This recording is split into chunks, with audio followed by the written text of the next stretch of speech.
प्यारे विद्यार्थियों, पिछले वीडियो में अपन ने 15वें चैप्टर का अध्ययन कर लिया था जिसका नाम था पृथ्वी की संरचना। आज हम नए चैप्टर के साथ आए हैं और ये चैप्टर आपका 18वां है जिसका नाम है भारतीय वैज्ञानिक जीवन परिचय एवं उपलब्धियां।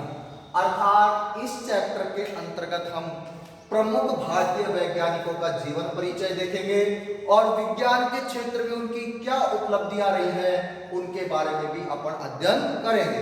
और इंग्लिश में इसको अपन बोलेंगे Indian scientist biography and achievements. तो प्यारे विद्यार्थियों, सबसे पहले हमें यह पता होना चाहिए कि विज्ञान के सामान्यतया दो पक्ष होते हैं। विज्ञान के सामान्यतः कितने पक्ष होते हैं? दो पक्ष होते हैं।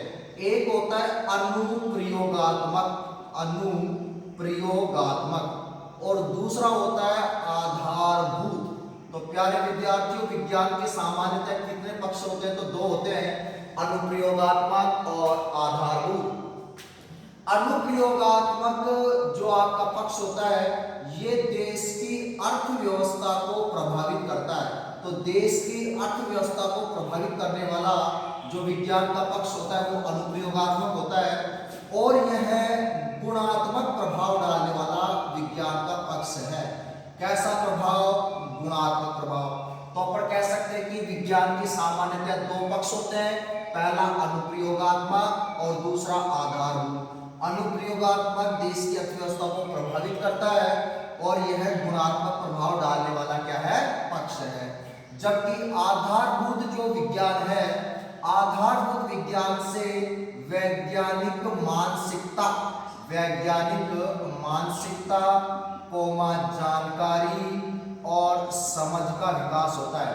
तो अब आपसे सीधा प्रश्न 1 नंबर में ये पूछ सकता है कि वैज्ञानिक मानसिकता, जानकारी और समझ का विकास किस विज्ञान का कौन सा पक्ष होता है? तो आप बताओगे आधारभूत पक्ष। और पूछे कि देश की अर्थव्यवस्था को प्रभावित करने वाला और गुणात्मक प्रभाव डालने वाला विज्ञान का कौन सा पक्ष है? तो आप बताओगे अनुप्रयोगात्मक पक्ष। अब अनुप्रयोगात्मक और आधारभूत विज्ञान के जो दोनों पक्ष हैं, इन दोनों पक्षों में संतुलन स्थापित करने के लिए, इनके मध्य संबंध स्थापित करने के लिए प्राचीन काल से ही अनेक भारतीय वैज्ञानिकों ने अपना समय समय पर योगदान दिया है। उसी क्रम के अंदर आज हम उन प्रमुख भारतीय वैज्ञानिकों की उपलब्धियां और जीवन परिचय का अपन इस पाठ के अंतर्गत अध्ययन करेंगे। तो प्यारे विद्यार्थियों, इस पाठ के अंदर अपन कुल 8 प्रमुख भारतीय वैज्ञानिकों का जीवन परिचय और उपलब्धियों का अध्ययन करेंगे। अब 8 में कौन कौन है? तो सबसे पहले अपन अध्ययन करेंगे सुश्रुत का। पहले भारतीय वैज्ञानिक सुश्रुत, सेकंड नंबर पर अपन अध्ययन करेंगे चरक, थर्ड नंबर के ऊपर अपन अध्ययन करेंगे प्यारे विद्यार्थियों सीवी रमन, चंद्रशेखर वेंकट रमन। नंबर 4 के ऊपर अपन अध्ययन करेंगे डॉक्टर होमी जहांगीर भाभा। नंबर 5 के ऊपर अपन अध्ययन करेंगे डॉक्टर प्रफुल्ल चंद्र रे। नंबर 6 के ऊपर अपन अध्ययन करेंगे डॉक्टर पंचानन माहेश्वरी। इसके बाद नंबर 7 के ऊपर अपन अध्ययन करेंगे डॉक्टर सलीम अली और नंबर 8 के ऊपर अपन अध्ययन करेंगे डॉक्टर APJ अब्दुल कलाम। तो प्यारे विद्यार्थियों, इस पाठ में अपन को 8 भारतीय वैज्ञानिकों की जीवन उपलब्धि और विज्ञान के क्षेत्र में उनके योगदान का अध्ययन करेंगे, जिसमें से पहले नंबर पे आते हैं सुश्रुत, दूसरे नंबर पे चरक, थर्ड नंबर पे सीवी रमन, चौथे नंबर पे डॉक्टर होमी जहांगीर भाभा, पांचवें नंबर पर डॉक्टर प्रफुल्ल चंद्र रे, छठे नंबर पे पढ़ेंगे डॉक्टर पंचानन माहेश्वरी, 7वें नंबर पे डॉक्टर सलीम अली और 8वें नंबर पे डॉक्टर APJ अब्दुल कलाम। अब आज हम इस वीडियो के अंदर पहले 3 भारतीय वैज्ञानिकों का अध्ययन करेंगे, सुश्रुत, चरक और सीवी रमन का। उसके बाद आगे का अध्ययन करेंगे नेक्स्ट वीडियो में। तो अपन सबसे पहले 3 भारतीय वैज्ञानिकों में अध्ययन करेंगे, सुश्रुत, चरक और सीवी रमन। अब प्यारे विद्यार्थियों, इनको पढ़ने का और याद करने का बिल्कुल आसान तरीका अपन करेंगे। सबसे पहले अपन 3 कॉलम बना लेंगे। यहाँ पे सुश्रुत, यहाँ पे अपन डालेंगे चरक और यहाँ पे अपन 3rd नंबर के ऊपर डालेंगे सीवी रमन, सीवी रमन। अब इनको अपन आसानी से अध्ययन करेंगे बिंदुवार तरीके से। तो सबसे पहले सुश्रुत के बारे में अपन जानकारी हासिल करेंगे। तो प्यारे विद्यार्थियों, विश्वामित्र के वंशज, विश्वामित्र के वंशज कौन थे? सुश्रुत। विश्वामित्र के वंशज सुश्रुत का जो जन्म है ये 600 ईसा पूर्व हुआ। पहली बात आपको ध्यान रखनी है कि सुश्रुत किस ऋषि के वंशज थे? तो बताना है विश्वामित्र ऋषि के वंशज थे और इनका जन्म लगभग कितने ईसा वर्ष पूर्व हुआ? तो आपको बताना है 600 ईसा वर्ष पूर्व। इन्होंने धन्वंतरी के आश्रम में रहकर, धन्वंतरी के आश्रम में रहकर प्रारंभिक चिकित्सकीय ज्ञान, प्रारंभिक चिकित्सकीय ज्ञान का अर्जन किया। तो प्यारे विद्यार्थियों, सुश्रुत ने धन्वंतरी के आश्रम में रहकर प्रारंभिक चिकित्सकीय ज्ञान प्राप्त किया। सबसे पहले दुनिया में सर्वप्रथम शल्य चिकित्सा, शल्य चिकित्सा, शल्य चिकित्सा के अंदर प्यारे विद्यार्थियों कैंची का प्रयोग किया जाता है। तो शल्य चिकित्सा का सर्वप्रथम जो ज्ञान दिया था वो किसने दिया था? तो आप बताओगे सुश्रुत ने। और इन्होंने शल्य चिकित्सा के अंदर प्रयुक्त उपकरणों के बारे में भी सर्वप्रथम किसने बताया? सुश्रुत ने। और इन्होंने शल्य चिकित्सा के द्वारा अनेक जटिल ऑपरेशन सफलतापूर्वक किए। तो प्यारे विद्यार्थियों, सुश्रुत विश्वामित्र ऋषि के वंशज हैं जिनका जन्म 600 ईसा वर्ष पूर्व हुआ। इन्होंने धन्वंतरी के आश्रम में रहकर प्रारंभिक चिकित्सकीय ज्ञान प्राप्त किया। दुनिया को सर्वप्रथम शल्य चिकित्सा के बारे में किसने बताया? सुश्रुत ने। और शल्य चिकित्सा में प्रयुक्त होने वाले उपकरणों का ज्ञान दिया। साथ ही इन्होंने शल्य चिकित्सा के द्वारा अनेक जटिल ऑपरेशनों का सफलतापूर्वक इलाज किया। अब प्यारे विद्यार्थियों, जोसेफ लिस्टर, यहाँ पे मैं लिख रहा हूं जोसेफ लिस्टर, जोसेफ लिस्टर से कई शताब्दियों पहले इन्होंने आपूर्ति दोष के बारे में बताया। तो जोसेफ लिस्टर से कई शताब्दियों पहले इन्होंने किस दोष के बारे में बताया? तो आपको बताना है आपूर्ति दोष के बारे में बताया। अब ये आपूर्ति दोष क्या है?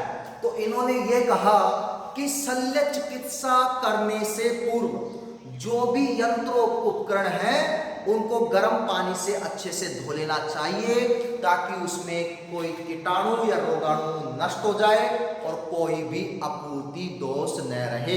अर्थात अगर मान लो अपन ने किसी रोगी का ऑपरेशन किया है और उनको बिना धोई अगर अपन दूसरे रोगी के ऊपर अगर इस्तेमाल करते हैं तो उसको भी बीमारी होने का खतरा रहता है। तो प्यारे विद्यार्थियों, जोसेफ लिस्टर से पूर्व इन्होंने आपूर्ति दोष के बारे में बताया और साथ ही बताया कि शल्य चिकित्सा करने से पूर्व या जटिल ऑपरेशन करने से पूर्व जो भी यंत्र या उपकरण काम आते हैं उनको गर्म पानी में अच्छे से धो लेना चाहिए ताकि उसमें कोई कीटाणु या कोई आपूर्ति दोष न रहे।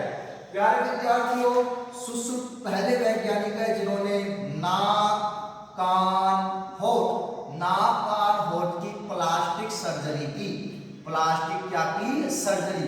अतः इनको प्लास्टिक सर्जरी का जनक या पिता कहते हैं। अब आपसे सीधा प्रश्न पूछता है कि प्लास्टिक सर्जरी का जनक किसे कहते हैं? तो आपको बताना है सुश्रुत को, क्योंकि इन्होंने सर्वप्रथम नाक, कान, होठ आदि की प्लास्टिक सर्जरी की। अतः इनको प्लास्टिक सर्जरी का जनक कहते हैं। और पूछे कि शल्य चिकित्सा का जनक किसे कहते हैं? तो भी आपको बताना है शल्य चिकित्सा का जनक भी सुश्रुत को ही कहा जाता है। अब प्यारे विद्यार्थियों, इन्होंने शल्य चिकित्सा में काम आने वाले 101 यंत्रों का ज्ञान दिया। अर्थात इन्होंने 101 यंत्र या उपकरण बताए जो शल्य चिकित्सा में प्रयुक्त होते हैं। और साथ ही साथ प्यारे विद्यार्थियों, इन्होंने चिकित्सालय की साफ सफाई के निर्देश भी दिए कि चिकित्सालय को हमेशा साफ सुथरा रखना चाहिए। अब दोबारा से आप ध्यान से देख लो, सुश्रुत का जीवन परिचय, तो आपको सुश्रुत के बारे में क्या क्या बातें ध्यान रखनी है। सुश्रुत विश्वामित्र ऋषि के वंशज थे और सुश्रुत का जन्म 600 ईसा वर्ष पूर्व हुआ। इन्होंने धन्वंतरि के आश्रम में रहकर अपना प्रारंभिक चिकित्सकीय ज्ञान प्राप्त किया। इन्होंने दुनिया को सर्वप्रथम शल्य चिकित्सा के बारे में बताया और शल्य चिकित्सा में काम आने वाले उपकरणों के बारे में बताया और इन्होंने शल्य चिकित्सा के द्वारा कई जटिल ऑपरेशन किए। जोसेफ लिस्टर से पूर्व इन्होंने आपूर्ति दोष के बारे में बताया और इन्होंने ये निर्देश दिया कि शल्य चिकित्सा करने से पूर्व उपकरणों को अच्छी तरीके से गर्म पानी में धो लेना चाहिए ताकि इनमें कोई कीटाणु या इनमें कोई आपूर्ति दोष न रहे। इन्होंने नाक कान होठ प्लास्टिक नाक कान होठ आदि की प्लास्टिक सर्जरी की, अतः इनको प्लास्टिक सर्जरी का जनक कहते हैं। और शल्य चिकित्सा में प्रयुक्त इन्होंने 101 यंत्रों के बारे में ज्ञान प्रदान किया। साथ इन्होंने साफ सफाई के निर्देश भी दिए। अब सुश्रुत के द्वारा रचित जो ग्रंथ है उस ग्रंथ का नाम है सुश्रुत संहिता। ये भी आपको पता होना चाहिए। सुश्रुत द्वारा जो रचित ग्रंथ है उस ग्रंथ का नाम है सुश्रुत संहिता। तो अपन ने पहले भारतीय वैज्ञानिक का जीवन परिचय पढ़ा कि उनका जन्म कहाँ हुआ और उन्होंने किस क्षेत्र में काम किया और इन्होंने शल्य चिकित्सा के बारे में दुनिया को अवगत कराया। तो ये इनका विज्ञान के क्षेत्र में प्रमुख क्या था, योगदान। अब हम बात करते हैं चरक की। दूसरे भारतीय वैज्ञानिक जिनका नाम है चरक। तो प्यारे विद्यार्थियों, आयुर्वेद चिकित्सा आयुर्वेद चिकित्सा के जो महान जो आचार्य हैं वो आपके चरक है, अर्थात ये एक आयुर्वेदिक चिकित्सक हो गए।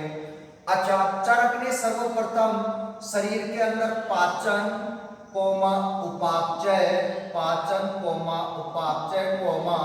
शरीर प्रतिरक्षा की अवधारणा दी।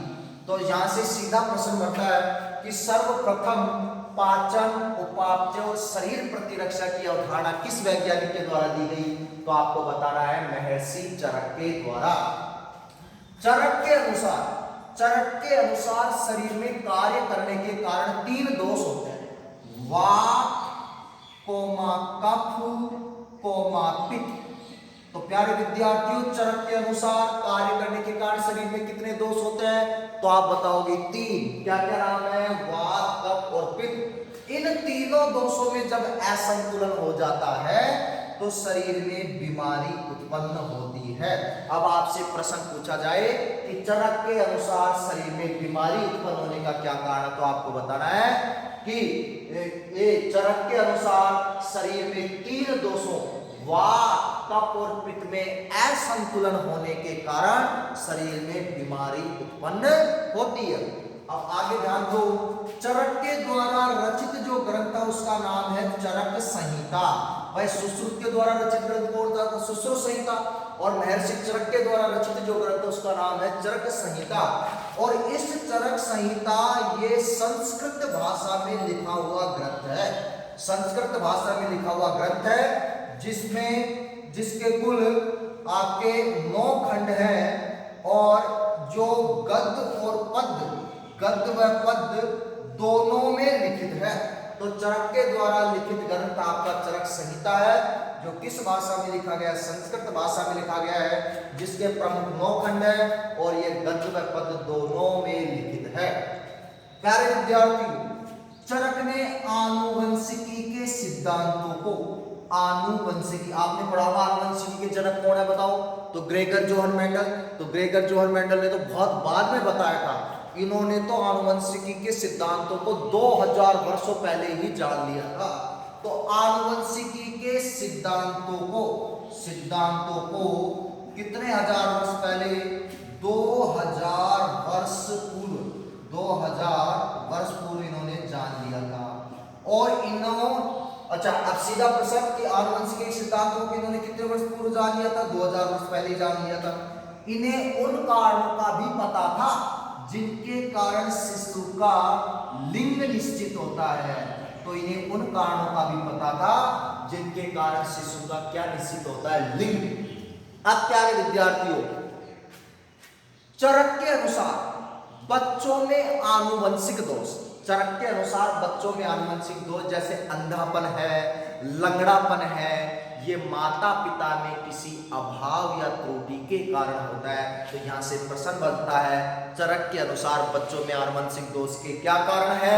तो आपको बताना है चरक के अनुसार बच्चों में आनुवंशिक दोष जैसे लंगड़ापन है, अंधापन है, ये माता पिता में किसी अभाव या किसी त्रुटि के कारण होते हैं। ये प्रश्न बहुत इंपॉर्टेंट है परीक्षा के लिए।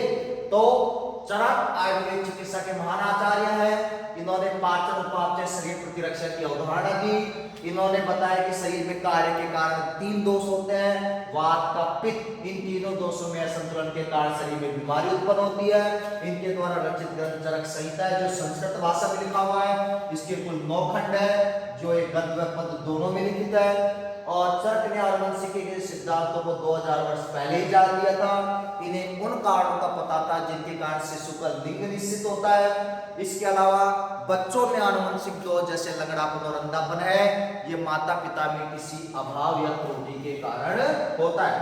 अब प्यारे विद्यार्थियों, चरक प्रथम वैज्ञानिक थे जिन्होंने हृदय को शरीर का केंद्र बताया।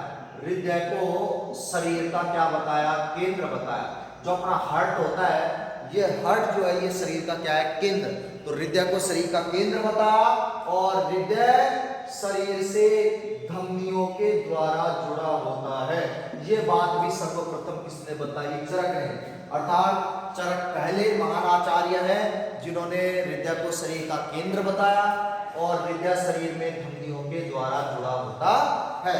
अब प्यारे विद्यार्थियों, चरक ने चिकित्सा शास्त्र के कुछ विद्यार्थियों और चिकित्सकों, मतलब जो डॉक्टर होते हैं, जो चिकित्सक होते हैं, उनको उनके लिए कुछ प्रतिज्ञाओं का उल्लेख किया है अपने ग्रंथ चरक संहिता में।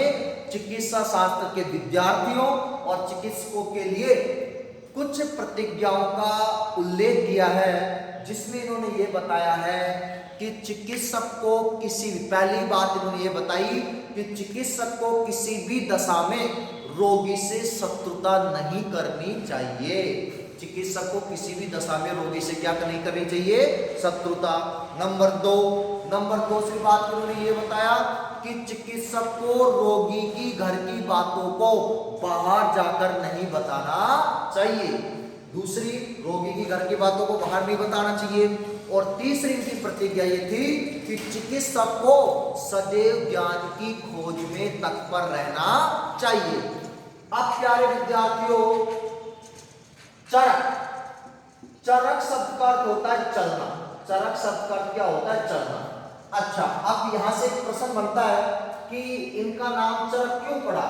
तो जो चरक जो थे ये पैदल चलकर दूर तक पैदल चल के पीड़ित जनता का इलाज करते और उन्हें शिक्षा देते, इसलिए पैदल चलने के कारण इसका नाम क्या पड़ गया? चरक। तो चरक शब्द का अर्थ क्या होता है? चलना।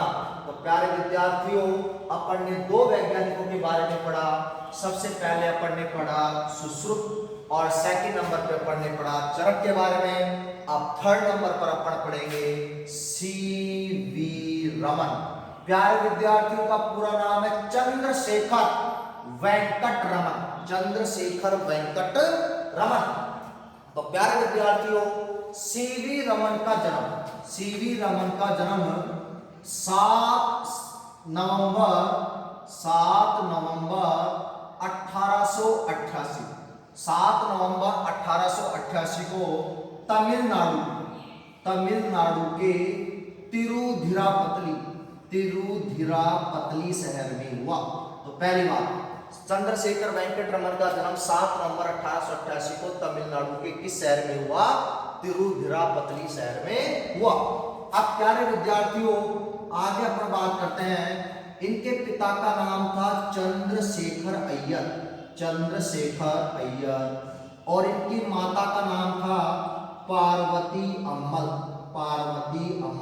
इनके पिता का नाम था चंद्रशेखर अय्यर और माता का नाम था पार्वती अम्मल। इनके पिता विशाखापत्तनम वोल्टेयर कॉलेज में भौतिक विज्ञान के प्राध्यापक थे। भौतिक विज्ञान के क्या थे? प्राध्यापक। तो तो पहली बात, चंद्रशेखर वेंकट रमन का जन्म 7 नवंबर 1888 को तमिलनाडु के तिरुचिरापल्ली शहर में हुआ।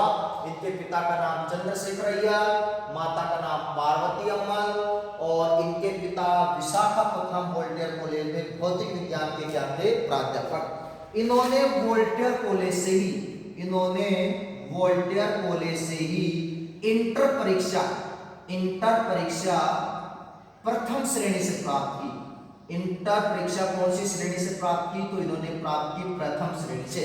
तो प्यारे विद्यार्थियों, सीवी रमन का जन्म 7 नवंबर 1888 को तमिलनाडु के तिरुचिरापल्ली शहर में हुआ। इनके पिताजी का नाम चंद्रशेखर अय्यर, माता का नाम पार्वती अम्मल। इनके पिता विशाखापट्टनम वोल्टेयर कॉलेज में भौतिक विज्ञान के प्राध्यापक या प्रोफेसर थे, और इन्होंने इस वोल्टेयर कॉलेज से अपनी इंटर परीक्षा प्रथम श्रेणी से प्राप्त की। और महज 19 वर्ष की आयु में ही अर्थात 1907 में, भाई जन्म कब हुआ, 1988 में, और 19 वर्ष बाद मतलब 1907 में। तो 1907 में जब ये केवल कितने वर्ष के थे, 19 वर्ष के थे, तो इन्होंने भौतिक विज्ञान के अंदर, जिसको अपन बोलते हैं फिजिक्स, भौतिक विज्ञान के अंदर इन्होंने एमएससी पूरी कर ली, अर्थात इन्होंने डिग्री ले ली। एमएससी होती है मास्टर ऑफ साइंस। तो प्यारे विद्यार्थियों, 19 वर्ष की आयु में इन्होंने विज्ञान के अंदर अपनी क्या पूरी कर ली, एमएससी पूरी कर ली। अब इसके बाद आगे की अपन तरफ चलते हैं। 19 वर्ष की आयु में ही अर्थ विभाग की एक प्रतियोगी परीक्षा थी, कंपटीशन एग्जाम, प्रतियोगी परीक्षा। तो 19 वर्ष की आयु में ही अर्थ विभाग की प्रतियोगी परीक्षा थी, जिसमें क्या क्या सब्जेक्ट थे, साहित्य थे, संस्कृत, इसके अलावा राजनीति शास्त्र, और इसके अलावा इतिहास। अब प्रतियोगी परीक्षाओं के अंदर सभी विषय आते हैं, लेकिन अपन को पता है कि सीवी रमन एक विज्ञान के छात्र थे। इन्होंने विज्ञान के छात्र रहते हुए भी प्रतियोगी परीक्षा, जिसमें साहित्य, संस्कृत, राजनीति शास्त्र, इतिहास जैसे विषय थे, फिर भी इन्होंने ये अर्थ विभाग की प्रतियोगी परीक्षा उत्तीर्ण कर ली, और उत्तीर्ण करने के बाद अर्थ विभाग में उप महालेखापाल पर नियुक्त हो गए। अर्थ विभाग में उप महालेखापाल पर क्या हो गए, नियुक्त हो गए। अब प्यारे विद्यार्थी, यहां से प्रश्न बनता है 1 नंबर का कि सीवी रमन की प्रथम नियुक्ति किस पद पर हुई, तो आपको बताना है अर्थ विभाग में उप महालेखापाल पद पर इनकी नियुक्ति हुई।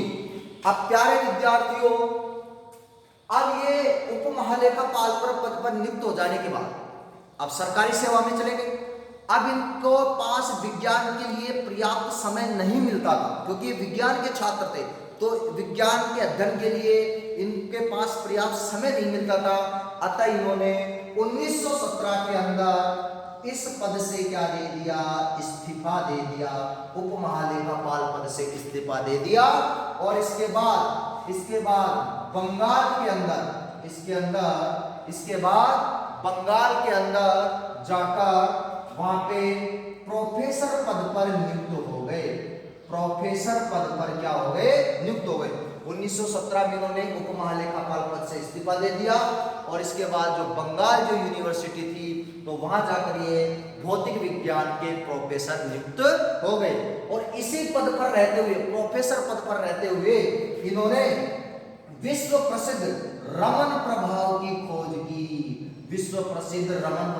खोज की, और इसको 1928 में इस प्रभाव को इन्होंने क्या कर लिया, पूर्ण कर लिया। और 1930 में इस प्रभाव की खोज के लिए इनको नोबेल पुरस्कार से सम्मानित किया गया। चंद्रशेखर रमन को नोबेल पुरस्कार से 1930 में क्या किया गया, सम्मानित। दोबारा से ध्यान से देखो प्यारे विद्यार्थियों, सीवी रमन का जन्म 7 नवंबर 1888 को तमिलनाडु के तिरुचिरापल्ली शहर में हुआ। पिताजी का नाम चंद्रशेखर अय्यर, माता का नाम पार्वती अम्मल। इनके पिताजी विशाखापट्टनम वोल्टेयर कॉलेज में भौतिक विज्ञान के प्राध्यापक थे। वोल्टेयर कॉलेज में उन्होंने इंटर परीक्षा प्रथम श्रेणी से प्राप्त की, और 1907 में 19 वर्ष की आयु में भौतिक विज्ञान में एमएससी पूरी कर ली। 19 वर्ष की आयु में अर्थ विभाग की प्रतियोगी परीक्षा, जिसमें साहित्य, संस्कृत, राजनीति शास्त्र, इतिहास जैसे विषय थे, फिर भी ये विज्ञान के छात्र होते हुए उन्होंने अर्थ विभाग की परीक्षा पास की, और 8वीं विभाग में क्या बन गए, उप महालेखापाल। 1917 में इन्होंने इस पद से क्या दे दिया, इस्तीफा, और इस्तीफा देकर बंगाल विश्वविद्यालय में जाकर वहां पे प्रोफेसर बने और वही पद पर रहते इन्होंने विश्व प्रसिद्ध रमन प्रभाव की खोज की, जिसको इन्होंने 1928 में पूर्ण किया और इसके लिए 1930 में इनको क्या दिया गया, नोबेल पुरस्कार से इनको सम्मानित किया गया।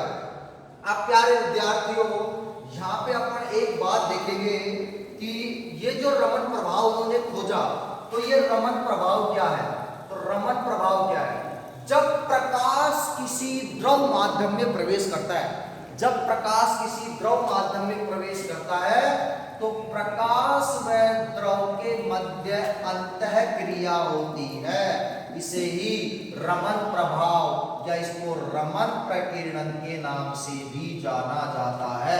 अर्थात प्रकाश जब किसी द्रव माध्यम में प्रवेश करता है तो प्रकाश और द्रव के मध्य अंतः क्रिया होती है, इसे रमन प्रभाव या रमन प्रकीर्णन के नाम से भी जाना जाता है। प्यारे विद्यार्थियों, इस सिद्धांत की खास बात यह थी कि रमन ने इस सिद्धांत या इस प्रभाव को न के बराबर सुविधाओं के साथ और केवल 200 रुपए के उपकरणों के साथ इस विश्व प्रसिद्ध प्रभाव की खोज की, जिससे इनको नोबेल पुरस्कार से सम्मानित किया गया।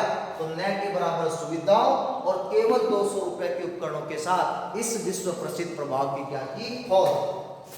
आगे चलकर प्यारे विद्यार्थियों, इनको 1949 के अंदर भारत सरकार के द्वारा राष्ट्रीय प्राध्यापक नियुक्त किया गया, राष्ट्रीय प्राध्यापक नियुक्त किया गया। किसको, सीवी रमन को। तो सन 1949 के अंदर भारत सरकार ने इनको राष्ट्रीय प्राध्यापक नियुक्त किया और 1954 के अंदर भारत सरकार के द्वारा इनको भारत का सबसे सर्वोच्च पुरस्कार भारत रत्न से सम्मानित किया। तो 1954 में इनको भारत रत्न से सम्मानित किया गया। इनके वैज्ञानिक पूर्ण, इनके शांतिपूर्ण वैज्ञानिक कार्यों के लिए, इनके शांतिपूर्ण वैज्ञानिक कार्यों के लिए तथा 2 राष्ट्रों के मध्य मैत्री विकसित करने के लिए इनको शांति लेनिन पुरस्कार से भी सम्मानित किया गया। शांति लेनिन पुरस्कार से भी इनको सम्मानित किया गया। तो अब यहाँ से प्रश्न बनता है कि 2 राष्ट्रों के मध्य मैत्री विकसित करने के लिए इनको किस पुरस्कार से सम्मानित किया गया, तो आपको बताना है शांति लेनिन पुरस्कार से इनको सम्मानित किया गया। अब प्यारे विद्यार्थियों, सीवी रमन ने आकाश व समुद्र का रंग नीला होने का कारण बताया। समुद्र का रंग कैसा होने का कारण बताया, नीला होने का कारण बताया। इसके अलावा इन्होंने ठोस, द्रव, गैस, ठोस, द्रव, गैस पदार्थ की अवस्थाओं का अध्ययन किया। इसके अलावा इन्होंने चुंबकीय शक्ति, एक्स किरणों, चुंबकीय शक्ति, एक्स किरणों, पदार्थ की संरचना, वर्ण एवं ध्वनि पर वैज्ञानिक अनुसंधान किए।